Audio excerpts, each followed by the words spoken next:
Hi everyone, today we have a new video review, and as you can see, this time we have the box which barely fits the frame of this video, but this is the new Horton 229A and comes in 1/32 scale. That's why the box is so big. And what is even more interesting is that it comes from Takom. As you can see, it's called Takom wings. So I guess this is the first aircraft from this brand, and it will be interesting to take a closer look.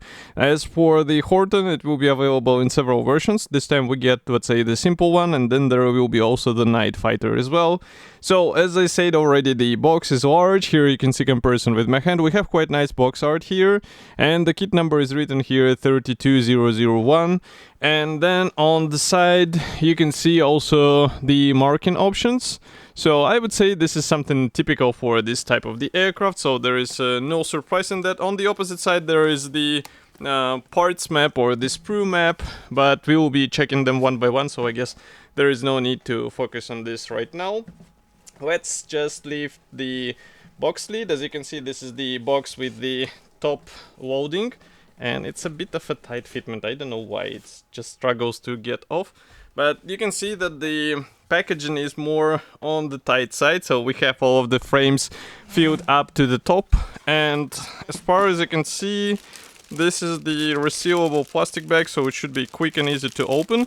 And I already start to wonder if we get the internal cockpit here out of the box, which is quite surprising, to be honest, because I was expecting slightly simplified level of details. And of course I was comparing, or I will be comparing it with the Zolkimura offering, which I reviewed as well, and in case you are interested you can find it on the same YouTube channel which you are watching right now. So what we have here is the landing gear wheels, we have landing gear leg. I can see also some of the interior parts as well, and I think it's worth zooming in even closer so that you can see what we have here. So the landing gear wheels, well, they look quite nice because we have the details on the tire walls, but you can also find some 3D printed or resin accessories which will be way more detailed, so this is already your call if you would like to invest into this. Next we continue here with the landing gear leg, which is assembled out of two hulls, so be careful while joining these parts.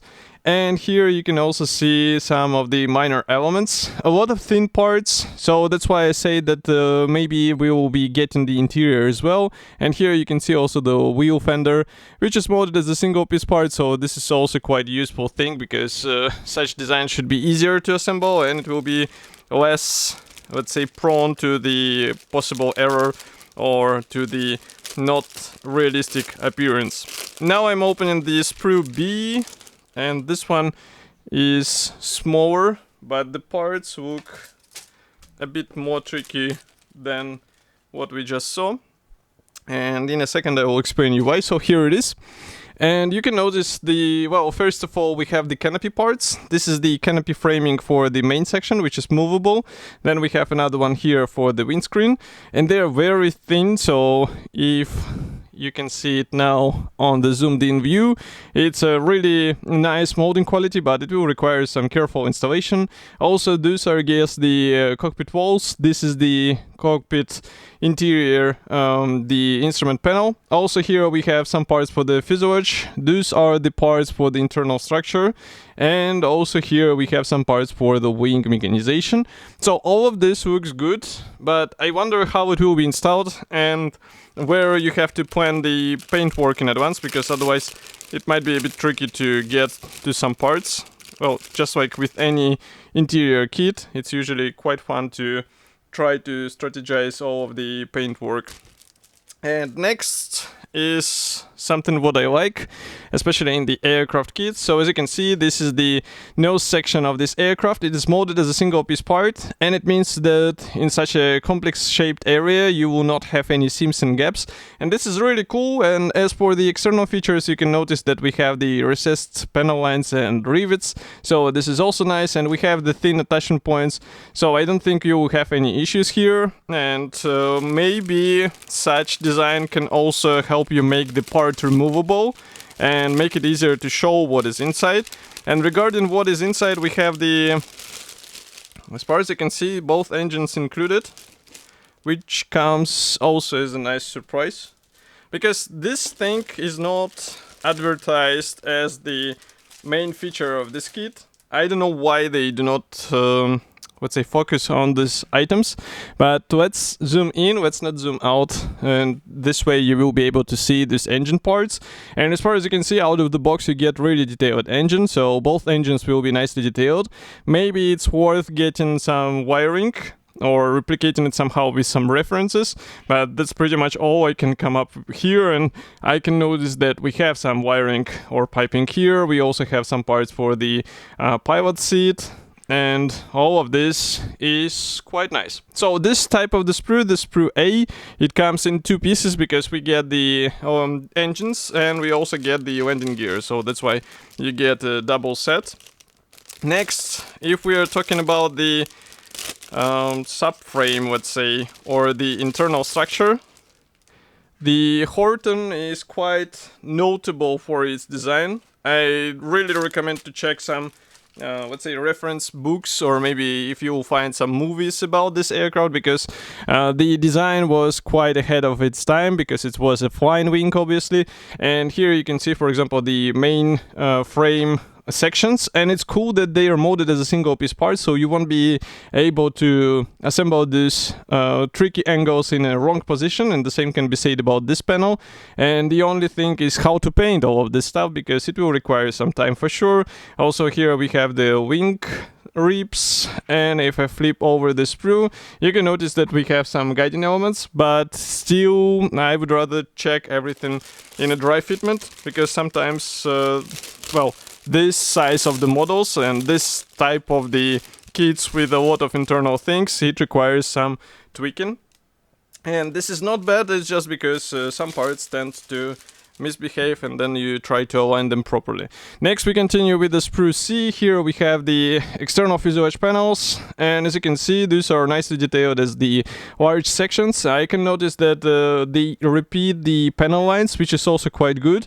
And as for the external features, for example, if I zoom in here, you can notice that again it's recessed panel lines and it looks rather nice. If I flip it over, on the opposite side we have the molding pins. These obviously should be broken off, but it's not a difficult thing to do, and it won't be noticeable once you assemble the model. But for sure, do not forget to remove them, because for example here in the tail area we have it, and you won't be able to join the parts because of this tab. But it's not a difficult task, as I said, so just pay attention to those elements and you should be good to go.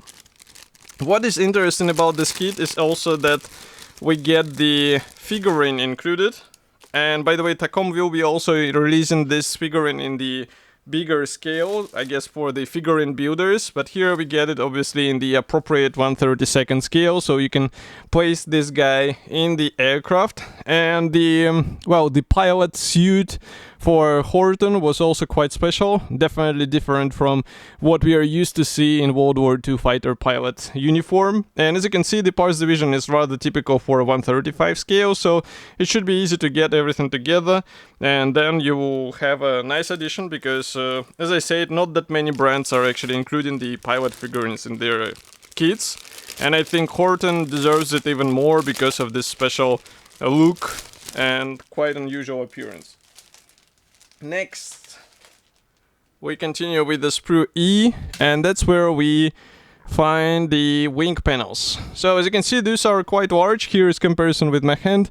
Unfortunately, on the box the wingspan is not mentioned, but I guess it will be quite large because it's a flying wing, and well, you have to consider this when you will be trying to plan where to display your model. But I think it's also quite a interesting challenge, because some modelers I saw, they try to put it on the special frame supports and put it on the wall. This is quite an interesting idea. As long as you like it, you can try it as well, but if you don't like it, then try to maybe find some aircraft stand, or maybe to do the airfield base, so that it will look interesting. As for the clear sprue, it was packed into the separate plastic bag, and if I zoom in here, you can see that we have the canopy parts. We also have some parts for the pilot helmet, because it was almost like the space helmet, so that's why a spacesuit helmet, and that's why it's so unusual, and it requires the clear parts.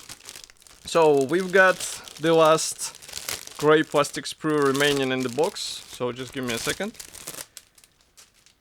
I will open it right now.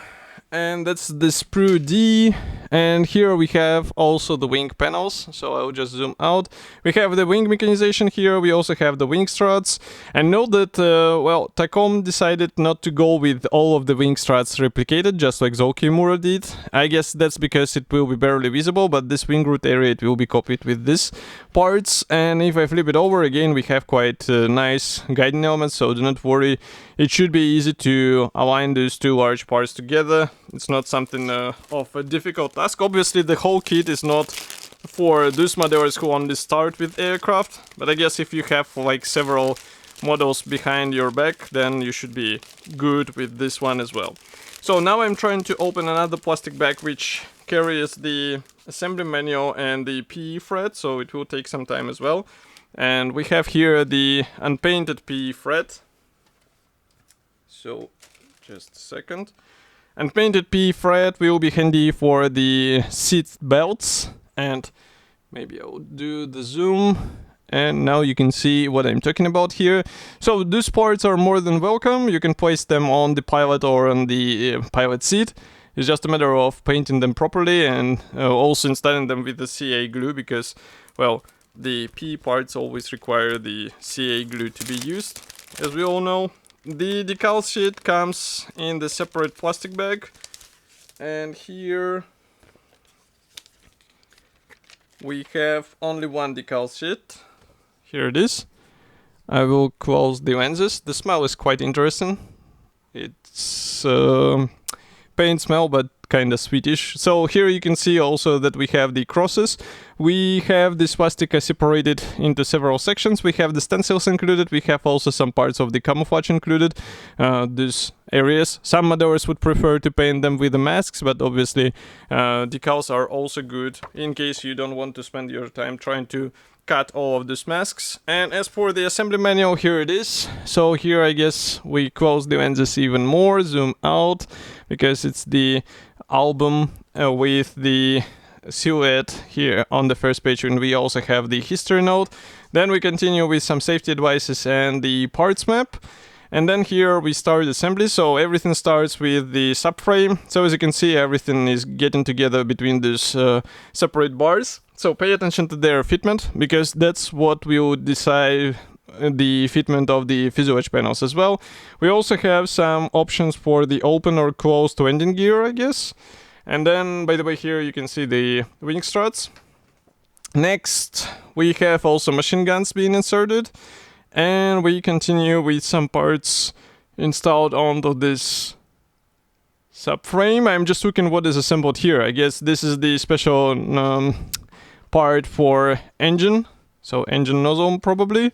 And here we continue with the engine assembly. So as you can see, everything is repeated twice because we have the twin engine aircraft. Then they just get inserted onto these beddings. And then we have the step number 11 here. It's for the pilot.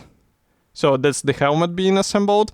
And as you can see, pilot can be seated into the pilot seat, or you can just assemble the seat without him. Then we continue with the cockpit placement in the fuselage. Here we also have the instrument panel assembly and decals application. Then the nose landing gear, again you can assemble it in the open or closed position. And this is quite cool that they actually mention what you have to do for the closed position, because still some brands manage to avoid this, let's say, option of the assembly. And here, by the way, you can see how this will look like. And it might be handy for the in-flight display on the model stand, for example. Next, we continue with more parts for the bomb bay and main landing gear. Actually, this is just the main landing gear because of the doors, they were quite huge. Then we have here the canopy. And as you remember, the canopy has the separate framing. And then here we have the wing mechanization. So both wings are installed just like this. As you can see, there are no spars whatsoever, which is quite interesting fitment for large parts. And maybe that would be a good idea to have some metal rod, which will ensure that parts stay in place and you won't have the droop fit. And last but not the least, here is the installation of the antennas and also overall alignment of the landing gear. Then on this page we have the first marking option. Here is the second marking option, and the third is supplied here. Then we have also the separate marking guide for the engines and the cockpit and the pilot. And then here you can see some other kits from the same brand. And that's all. So overall it looks like a very decent offering, and it doesn't cost arm and leg, so maybe that's why it will be interesting for all modelers who would like to have this aircraft in a big scale. And as you can see, surprisingly we also get the interior details, so that's even cooler. And of course I will be happy to hear your opinion. What do you think about this release? Write it here in the comment section below, and I will see you in the next video review as usual. Thank you for joining me today, and bye.